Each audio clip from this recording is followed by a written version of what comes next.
ಏನ್ ಹಿಂಗಂದ್ಬಿಟ್ಟಲ್ಲ, ನಿನ್ ಬಿಟ್ರೆ ನಮ್ಮೂರಲ್ಲಿ ದುರ್ಯೋಧನನ್ ಪಾತ್ರ ಮಾಡು ಗಂಡಸು ಅವನು ಅವನೇ ಅಂದ್ಬಿಟ್ಟ. ಹತ್ತಡಿ ಮ್ಯಾಕ್ ಹೊಂಟೋಗ್ಬಿಟ್ಟ ಅವನು. ನಾನೇ ಕಣಪ್ಪ ಅಂದ. ಬಂದ್ಬಿಡೋಣ ಅಂದ್ರು. ಮೆಂಗ್ಸ್ರು ಒಂದು ಮಾತು ಕೇಳ್ಬಿಟ್ರಪ್ಪ, ಬತ್ತೀನಿ ಅಂದ. ಒಳಗೆ ಹೋದ್ರು ಅಮ್ಮ ಕುಂತಿದ್ಲು. ಅಕ್ಕ ಹಬ್ಬಕ್ಕೆ ನಾಟಕ ಮಾಡ್ತೀವಿ, ನಿಮ್ಮ ಯಜಮಾನ್ರು ಸೇರಿಸ್ಬಿಡು ಅಂದ್ರು.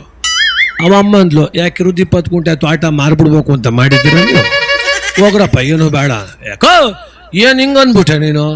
ಖರ್ಚಿಲ್ಲ ಕನಕ. ಮಿನಿಸ್ಟ್ರು 1 ಲಕ್ಷ ಕೊಡ್ತಾರೆ, MLA 50,000 ಕೊಡ್ತಾರೆ, ಜಿಲ್ಲಾ ಪಂಚಾಯತ್ ಮೆಂಬರ್ 50,000 ಕೊಡ್ತಾರೆ, ಅವರು ಡ್ಯಾನ್ಸರು ದುಡ್ಡು ಕೊಡ್ತಾರೆ, ಇವರು ವಾದ್ಯ ಸೆಟ್ಟವ್ರು ದುಡ್ಡು ಕೊಡ್ತಾರೆ. ಖರ್ಚಿಲ್ದಂಗೆ ಆಡ್ತೀವಿ, ಸೇರ್ಸಕ್ಕೋ ಅಂದ್ರು. ಅವಳಿಗೇನೋ ಹುಡುಗರೆಲ್ಲ ಎಷ್ಟು ಬಲವಂತ ಮಾಡ್ತವೆ ಅಂತ. ಬಾಯ್ಲೆ ಬಾರೈಲೆ ನೋಡು, ಹಬ್ಬಕ್ಕೆ ಹುಡುಗರು ನಾಟಕ ಮಾಡ್ತಾವಂತೆ, ದುಡ್ಡಿಲ್ವಂತೆ. ಮಟ್ಕಾಡ್ಬಿಟ್ಟು ನೆಟ್ಗೆ ಮನ್ವಂಟ ಹುಷಾರು ಅಂದ್ಲು.